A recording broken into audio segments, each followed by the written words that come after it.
आलिया मेरी बात सुनो, ये क्या हरकत थी? इतने दिनों से तुम मुझे प्रेशराइज कर रही हो अलग होने के लिए, अब सब कुछ रेडी है तो कह रही हो कि अलग नहीं होना। अलग घर की फरमाइश की क्यों थी फिर तुमने? हाँ, क्यों मेरे पेरेंट्स को नाराज करवा दिया मुझसे? अब वैसे मुझे जो ठीक लगा मैंने वो किया। तुम्हें जो ठीक लगा?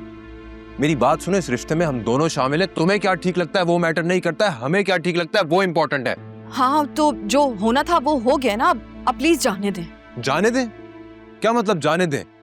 मैं पिछले 4 दिनों से पागलों की तरह ऑफिस के बाद एक स्टेट एजेंट से दूसरे स्टेट एजेंट के पास चक्कर लगा रहा हूँ, नए घर का एडवांस तक पे कर चुका हूँ, तुम कह रही हो जाने दें? अगर आपको पैसे जाया होने का कोई दुख है तो आप वो पैसे मुझसे ले लीजिए।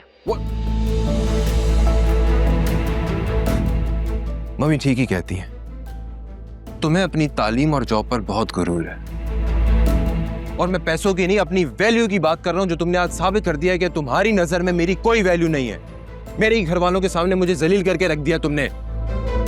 उधर मैं तुम्हारी फेवर में बात कर रहा था, अपने नए घर के बारे में बता रहा हूं, तुम आकर कहती हो कि हमें कहीं नहीं जाना। वाह। अच्छा प्लीज आप गुस्सा तो मत करें, मैं मजबूर थी। मैं मजबूर थी? इसमें क्या मजबूरी थी तुम्हारी, जरा मुझे भी तो बताओ।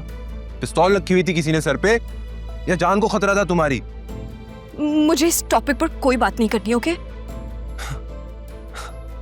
ठीक है, आज के बाद मम्मी तुम्हें कुछ भी बोलेंगी ना, तुम मेरे पास शिकायत लेकर नहीं आओगी, खुद हैंडल करोगी, क्योंकि मैंने तुम्हारे लिए अलग घर देखा था, तुमने खुद मना किया है।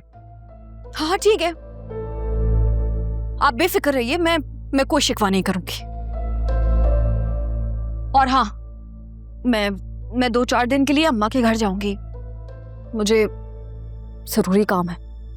तुम्हें जो ठीक लगता है तुम वो करो, तुम्हारा जो दिल चाहे तुम वो करो। तुम्हारी नजर में मेरी तो कोई वैल्यू नहीं है ना, तुम मुझे क्यों बता रही हो? फिर do whatever the hell you want to, I don't care.